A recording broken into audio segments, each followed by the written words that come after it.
Agora, falar sobre o encontro. Os chefes das Forças Armadas são unânimes, ou seja, os três têm a mesma opinião. Essas manifestações golpistas têm de terminar. Manifestação golpista não pode mais ter. Eles estão fartos já passaram assim, estão por aqui de em todo quartel-general ter manifestação na frente. Eles estão falando que isso está dando um problemão para eles. E aí, essa semana começou a dar o problema que pro pessoal do exército isso é inaceitável. Tudo, ó, é um pessoal que aceita morte, aceita matar gente na pandemia deliberadamente, aceita dar 82 tiros em carro de gente inocente, aceita tudo. Ó, a barreira para extrapolar a paciência deles é alta, viu? Para Bolsonaro. Porém, extrapolou quando começou a ter insubordinação nas Forças Armadas. Tiago, o que é insubordinação? Nas Forças Armadas, não só do Brasil, viu, mas do mundo inteiro, tem uma coisa que é a disciplina em primeiro lugar, ou seja, você respeita a hierarquia. Se você está nesse posto de hierarquia e alguém está um acima de você, você respeita essa pessoa porque ele está acima de você. Quando o capitão dá ordem para o soldado não pode questionar a ordem, ele não pode falar mais, ele não pode ficar dando opinião. Imagina numa guerra. Chega o capitão e fala, ó, gente, vamos todo mundo por aqui, atacar o inimigo por ali. Aí chega um soldado e fala, gente, mas não é melhor ir pelo outro lado, não? Vamos discutir, votar aqui, aí fica discutindo. Não dá. Não tem tempo para isso. Tem que fazer o que manda o superior. Pois bem, o que aconteceu é o seguinte.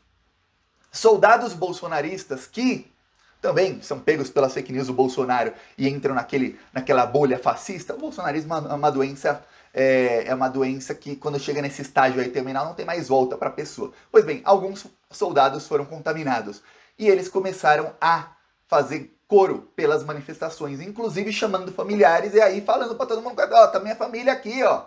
Aí o quartel inteiro fica sabendo que tá a família do soldado tal, aí chega o outro e fala, a minha também. Olha, chamei aqui meu irmão esse dia tal. Aí sai do quartel, fardado ou não, vai lá falar com os familiares. Aí o que fica? Ah, o soldado está falando com os manifestantes, que estão pedindo golpe de Estado. Tá. Pro pessoal, pros chefes das Forças Armadas, isso não é o maior problema. O problema é que quando os seus superiores falam, ó, não pode, você não pode sair, você não pode falar, você não pode ficar incentivando isso, não pode.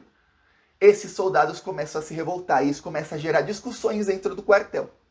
E a discussão dentro do quartel, ainda mais de gente com hierarquia diferente, pros chefes das Forças Armadas, isso é um negócio assim inaceitável. Insubordinação. Só o problema é o seguinte: se é insubordinação de um soldado, o soldado vai preso na hora e tchau. E acabou. Só que o problema é que não é um. Começa a discutir, aí é 1, 2, 5, 10, aí começa uma discussão. E aí o problema não são só soldados, são pessoas de todas as patentes. É uma minoria. Mas de todas as patentes, que fica assim, ah, não sei o que, aí que gera discussão. E, pô, pros comandantes, pô, você tá gerando discussão aqui? Não pode. Mas não pode mesmo, então para com essa palhaçada. Para piorar, as manifestações estão atrapalhando a vida, principalmente em Brasília, dos oficiais. Por quê? Porque tem o quartel, quem mora em quartel é recruta. O general não mora em quartel.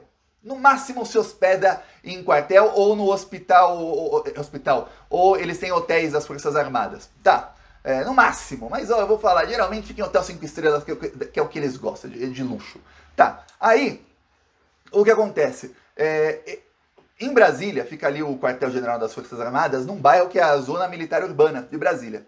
Tá, ali é onde moram oficiais, então ali moram coronéis, moram generais, moram gente de altas patentes, moram funcionários bem pagos do exército, todos nessa mesma área. Brasília é uma cidade planejada, então fizeram ali o quartel e fizeram ali o bairro para eles morarem, para não ficarem se locomovendo pela cidade inteira. Ok, e aí o que acontece? É justo ali que tem a maior concentração de bolsominions do Brasil. Eles estão na rua do quartel, eles estão em frente à entrada. Aí imagina que todo dia você vai, imagina você um general, aí tem aí a sua vida, ganha seus 40 mil por mês de salário, você pega seu carro importado, sai aí da garagem da sua casa, dirige aí no máximo 5, 10 minutos e chega ao seu local de trabalho. Agora imagina que esses 5, 10 minutos viram 30 minutos, cheio de manifestante passando, você tem que passar com o seu carro. Só quando você passa, eles ficam gritando, socorro, socorro, intervenção, intervenção. O primeiro dia você fala, Bolsonaro, que bom, os patriotas.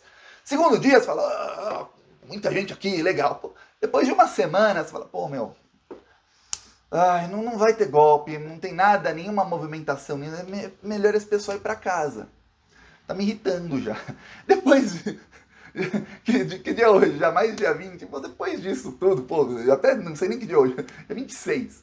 Mas depois de 26 dias, quase 4 semanas, você fala, pô, meu, vai pra casa, meu. Pô, eu quero finalmente ter uma vida de paz. O pior, eles fazem barulho à noite. Eles soltam fogos de artifício. Eles ficam lá, tem lojinha, tem vendedor ambulante gritando 24 horas. Eles mesmos ficam gritando socorro. Aí, de hora em hora, sabe o que tem de hora em hora? Não é só em Brasília, isso em todo o Brasil, em frente aos quartéis. Eles param tudo, eles põem uma caixa de som do tamanho de um bonde, toca o hino nacional a todo vapor, tá? Ficam cantando o hino nacional, depois eles rezam o Pai Nosso, isso de hora em hora. Fala, pô, meu, aí chega 10, 11 da noite, meia-noite, você quer dormir, e tá aquele pessoal cantando o hino no seu ouvido. Aí, olha só, isso teve a anuência do Exército. Foi lá a companhia e cortou a energia elétrica. Passou um tempo, foi gente lá com um gerador. Aí eles não têm mais acesso a algumas coisas que tinham, porque eles estavam pegando energia elétrica. Da rua mesmo, gato net. Estavam pegando energia elétrica da rua para ligar geladeira, para ligar um monte de coisa. Aí cortaram, não tem nem mais luz lá. Agora imagina você, senhor coronel, general, mora lá, aí a rua da sua casa, a rua do lado da sua casa tá sem eletricidade, um escuro total, cheio de zumbi perambulando de verde e amarelo lá, enrolado em bandeira do Brasil. Por quê? Porque tá lá esse pessoal lá. Então a companhia cortou a luz para ver se eles vão embora. Eles não vão. Aí chega alguém com um gerador, já viu o barulho que faz um gerador?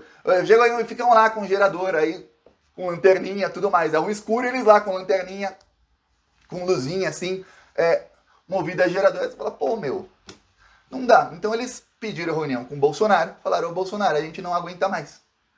Manda esse pessoal sair da porta dos quartéis. O Bolsonaro não pode fazer isso, porque a tática dele, que era a tática do Donald Trump, era mandar o pessoal para frente dos quartéis. O Trump não mandava para frente dos quartéis porque o Trump jamais teve apoio de nada, de ninguém no exército. Inclusive o Trump chegou a dar ordens para o exército que não foram cumpridas. O Trump acusou lá o general de 4 estrelas de insubordinação.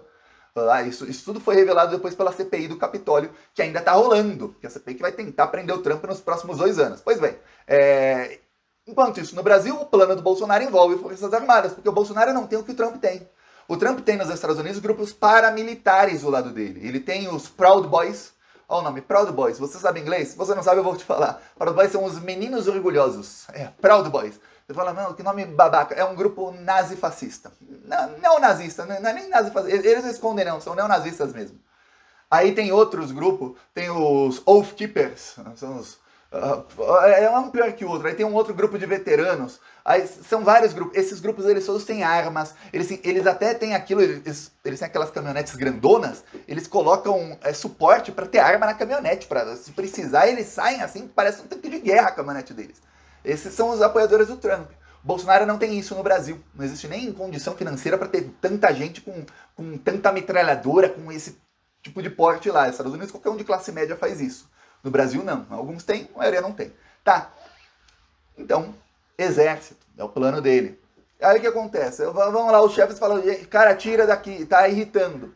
O Bolsonaro, como ele ainda é o chefe, ele escutou e ele não vai obedecer a ordem dos subordinados dele. Porém, o Bolsonaro... Essa foi a que eu mais gostei. O Bolsonaro deu um sinal positivo para as Forças Armadas. Ele falou, olha... essa semana vocês já podem indicar os membros das Forças Armadas para a equipe de transição com o governo Lula. Já podem conversar aí com o Geraldo Alckmin, com a transição do Lula, para ver como vai ser a posse do Lula. Porque vamos lembrar, na posse do presidente, o presidente ele recebe lá uma condecoração de militares que estão lá com uma roupa especial, aí ele sobe a rampa, eles estão lá os militares assim, subindo a rampa, batem continência. Então, vocês já vão ver aí sobre a transição com o Lula. Ou seja, ele deu para os chefes das Forças Armadas a sinalização, ó, transição corre normalmente. Tô correndo, tá incomodando vocês, ó, e eu com isso. Então a maneira de dar golpe deles mudou, não é mais com exército, ditaduras, dessa maneira assim, a não ser em algumas exceções. Peço aí sua inscrição no canal e vamos seguir aí na luta, porque ó, nós vencemos. É muito bom saber que os bolsominions estão ferrados, abandonados até pelas Forças Armadas. Falou!